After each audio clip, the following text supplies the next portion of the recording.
जीव के जीवन में जो दया होती है वो मोक्ष मार्ग रूप है, और अज्ञानी जीव के जीवन में जो अज्ञान पूर्वक दया है वो मोक्ष मार्ग नहीं, संसार मार्ग। ठीक है। अब 22 नंबर की गाथा में काय गुरु महाराज, हम आत्मा शुद्ध आत्मा परमात्मा ही जो ही करत रहे हैं, जो ही करत रहे, तो जो एकांत सो नहीं हो जाए, फिर जो व्यवहार कैसे का हुई है, व्यवहार कैसे का चले, उसका उत्तर एकांत विप्रिय न दिष्टम, एकांत को विपरीत नजरों से मत देखो। अब जैसे मान लो कहीं कोई चर्चा सुन रहे, एक बहन जी चर्चा सुनी सिलवानी में, आज भी है हालांकि वे बहन जी चर्चा सुन के गई, तो हालांकि पहले से थोड़ी सी थोड़ा सा हल्को सो अब चर्चा सुन के गई। अब चर्चा सुन के जाने के बाद घर में आए एक नौकर, तो नौकर ने कहा माता जी बोले हमें फाड़ और गेती दे दो, स्वामी जी मंगा रहे, मतलब तुम्हारे पति देव दुकान में मंगा रहे। बोले मैं तो आकरता हूं, मैं तो देने ही वाला नहीं।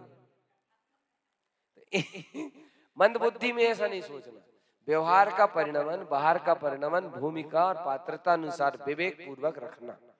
बाहर का परिणमन विवेक को सौंप दो और अंतर की साधना ज्ञान को सौंप दो। बहू घर में आई और बहू घर में आके सास से कहने लगी, बोले माँ मंदिर का काम तुम संभालो, चौके का काम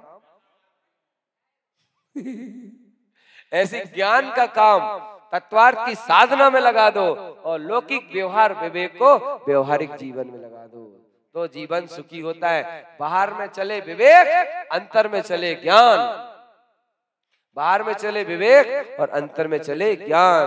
तो एकांत विपरीत न दिष्टम, एकांत को विपरीत नजरों से मत देखो। एकांत स्थान को चोर विपरीत नजरों से देखता है और साधु तपस्या की नजरों से देखता है।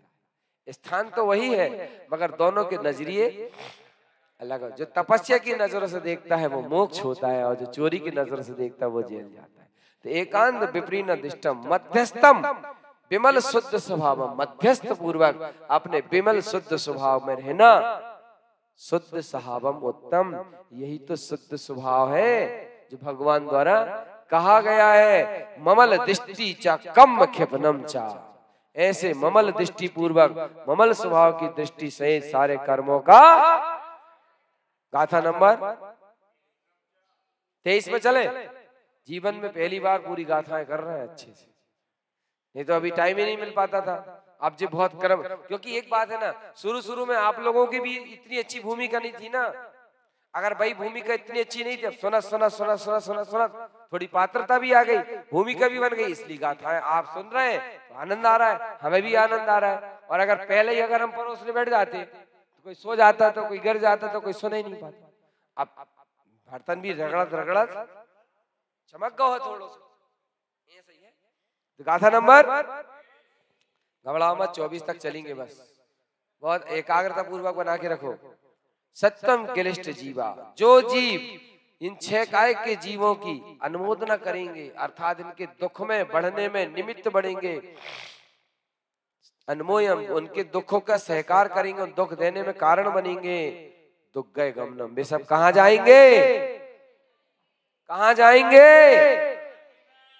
हाँ, 6 काय के जीवों के प्रति क्षमा का भाव रखना, 6 काय के जीवों की प्रार्थना का भाव मत रखना, 6 काय के जीवों को कष्ट देने का भाव मत रखना। जे विरोह स्वभाव, मगर एक बात और ध्यान रखना, अच्छे से सुन लो, स्वभाव का कभी विरोध मत करना।